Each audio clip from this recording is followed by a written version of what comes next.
आज की रात इसरो का कोई वैज्ञानिक नहीं सोएगा।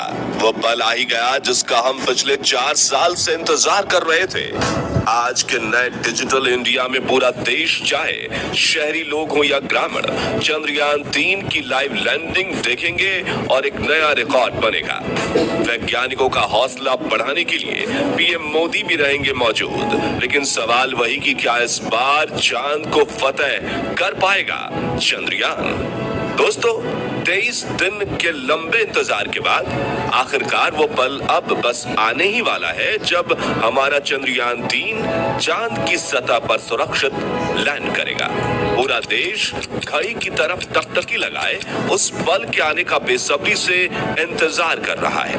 उधर चांद पर खोज के लिए रूस को लूना सुरिंज के 1, 2 नहीं 3 बल्कि 24 लूना स्पेसक्राफ्ट लॉन्च करने का अनुभव था। फिर भी लूना सीरीज के 25 को फेल करके बैठ गए, जबकि हम तो अभी तीसरा यान ही भेज रहे हैं, जिससे हमारे इसरो वैज्ञानिकों में थोड़ा डर का माहौल बन गया है। और ये डर लाजमी भी है, क्योंकि रूस ने अपना पहला लूना स्पेसक्राफ्ट सन 1958 में ही लॉन्च कर दिया था। उस जमाने में भारत तो आजाद ही हुआ था बस। फिर भी हमारे वैज्ञानिकों ने दिन रात लगातार मेहनत करके इस मिशन को कामयाब बनाने की हर मुमकिन कोशिश की है, और हम सभी को पूरा यकीन है कि हमारे वैज्ञानिक इस बार जरूर सफल होंगे और भारत एक नया कीर्तिमान बनाएगा।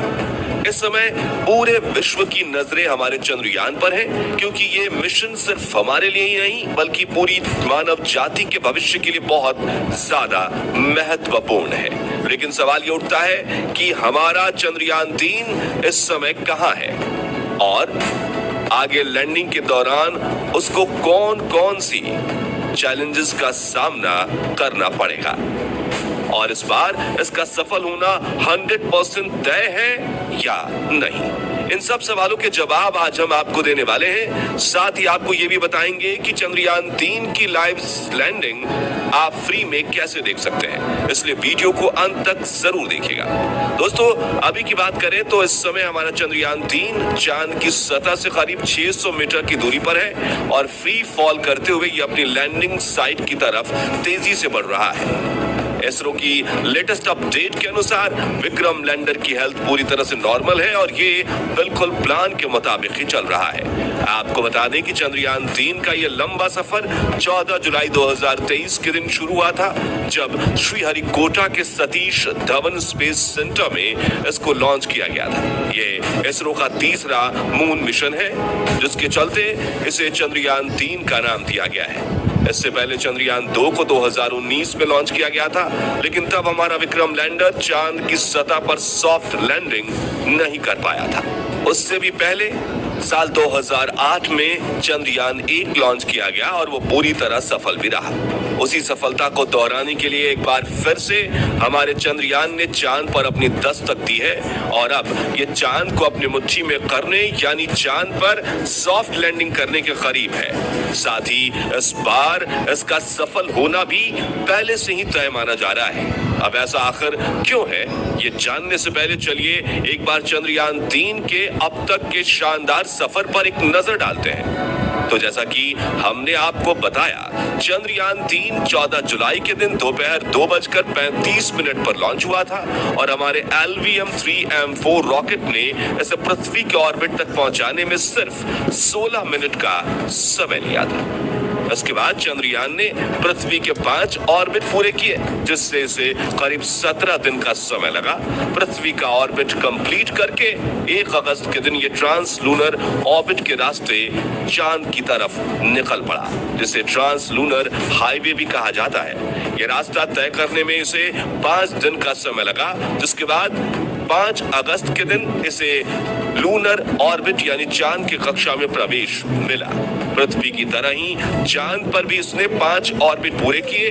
बस फर्क सिर्फ इतना था कि हर बदलते ऑर्बिट के साथ पृथ्वी पर इसकी कक्षा बड़ी होती गई थी, तो वहीं चांद पर छोटी। अपने 5 लूनर ऑर्बिट पूरे करने में इसे 12 दिन का समय लगा, जिसके बाद 17 अगस्त को propulsion मॉड्यूल और लैंडर मॉड्यूल को एक दूसरे से अलग कर दिया गया और propulsion मॉड्यूल को पीछे पीछे छोड़ते हुए विक्रम लैंडर बाकी का मिशन पूरा करने के लिए खुद अकेला आगे बढ़ गया और इसके बाद विक्रम लैंडर की डीबूस्टिंग स्टार्ट की गई, जिसका पहला चरण 19 अगस्त को, दूसरा व आखिरी चरण 20 अगस्त को किया गया।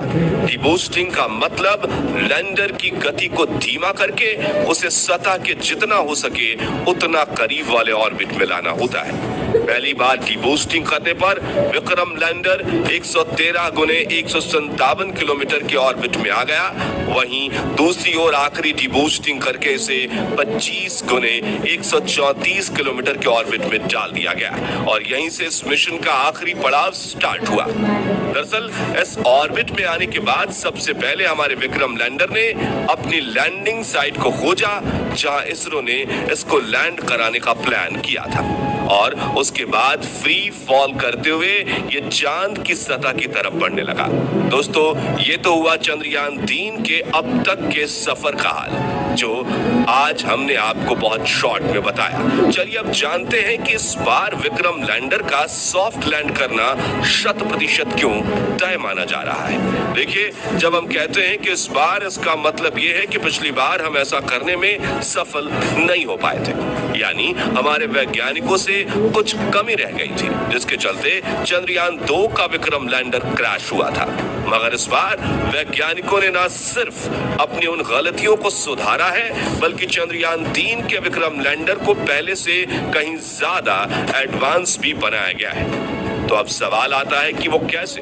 चलिए आपको समझाते हैं। असल में दोस्तों, इस बार विक्रम लैंडर को हार्डवेयर से लेकर सॉफ्टवेयर तक सभी एरियाज में एडवांस बनाया गया है। हार्डवेयर की बात करें तो सबसे बड़ा बदलाव ये है कि इस बार वैज्ञानिकों ने बेहतर बैलेंसिंग के लिए इसमें 4 इंजन्स या कहें थ्रस्टर्स लगाए हैं, जबकि पिछली बार ये 5 थे। इसके अलावा विक्रम लैंडर की लेग्स जिनके ऊपर ये लैंड करेगा, उन्हें भी पहले से कहीं ज्यादा मजबूत मिलिट्री ग्रेड मटेरियल से बनाया गया है, ताकि अगर लैंडिंग थोड़ी बहुत हार्ड भी हो तो भी स्पेसक्राफ्ट को कोई नुकसान ना पहुंचे। साथ ही इसे लेजर डॉपलर वेलोसिटी मीटर और lander horizontal velocity meter camera जैसे बेहद एडवांस उपकरण से भी सजाया गया है। सॉफ्टवेयर की बात करें तो इस बार विक्रम लैंडर के ऑन बोर्ड कंप्यूटर सिस्टम को एआई के साथ जोड़कर बहुत ज्यादा एडवांस बनाया गया है, क्योंकि यही वो चीज है जिसके अंदर पिछली बार थोड़ी कमी रह गई थी। तो हम कह सकते हैं कि वैज्ञानिकों ने इस बार चंद्रयान 3 मिशन को सफल बनाने के लिए विक्रम लैंडर में कोई कसर नहीं छोड़ी है। यहाँ तक कि इसरो चेयरमैन एस सोमनाथ ने खुद ये कहा है कि अगर विक्रम लैंडर के सारे सेंसर्स फेल हो जाएं, साथ ही इसके 2 इंजन भी काम करना बंद कर दें, तब भी ये चांद की सतह पर सुरक्षित रूप से लैंड जरूर करेगा। उन्होंने कहा कि इसको इस तरह से डिजाइन किया गया है कि ये हर हाल में चांद पर लैंड करेगा। यही सब वजह है कि विक्रम लैंडर का सॉफ्ट लैंडिंग करना पहले से ही तय माना जा रहा है। और देखा जाए तो अब ये पल हमसे बस कुछ ही घंटों दूर है, जब एक साथ दुनिया भर के करोड़ों लोग चंद्रयान 3 के चांद की धरती पर उतरने का ऐतिहासिक नजारा लाइव देखेंगे। आपकी जानकारी के लिए बता दें कि इसरो अपने ऑफिशियल यूट्यूब चैनल लैंडिंग की लाइव स्ट्रीमिंग करने वाला है, जिसे कोई भी फ्री में देख सकता है। लैंडिंग का समय शाम 6:04 पर तय किया गया है और लाइव स्ट्रीमिंग इसके कुछ घंटे पहले ही स्टार्ट हो जाएगी। इसके अलावा अलग अलग टीवी न्यूज चैनल्स पर भी इसकी लाइव स्ट्रीमिंग को ब्रॉडकास्ट किया जाएगा। तो जिनके पास इंटरनेट सेवा अवेलेबल नहीं है, वो टीवी पर भी इसे लाइव देख सकते हैं। दोस्तों, आज का भारत वो भारत नहीं है जो 2008 में चंद्रयान 1 मिशन के दौरान हुआ करता था। आज के डिजिटल इंडिया में हर किसी के पास अपना खुद का स्मार्टफोन है और उसमें लोग इंटरनेट भी इस्तेमाल करते हैं। ऐसे में चंद्रयान 3 की लाइव लैंडिंग देखने का यकीनन एक नया वर्ल्ड रिकॉर्ड बनने वाला है। वैसे आम लोगों के अलावा हमारे प्रधानमंत्री नरेंद्र मोदी जी भी वैज्ञानिकों का हौसला बढ़ाने और उन्हें बधाई देने के लिए इसरो के ग्राउंड स्टेशन पर मौजूद रहेंगे। पिछली बार चंद्रयान 2 के दौरान भी नरेंद्र मोदी इसरो बेस में पहुंचे थे, लेकिन तब मिशन फेल होने के चलते वो वैज्ञानिकों को सफलता की बधाई नहीं दे पाए थे। इसलिए हम आशा करते हैं कि इस बार भारत का मिशन सफल हो और हमें अपने वैज्ञानिकों की आंखों में आंसू की जगह चेहरे पर खुशी की स्माइल दिखाई दे। वैसे आप लोग चंद्रयान 3 की लैंडिंग लाइव देखने वाले हैं या नहीं, कमेंट करके जरूर बताइए।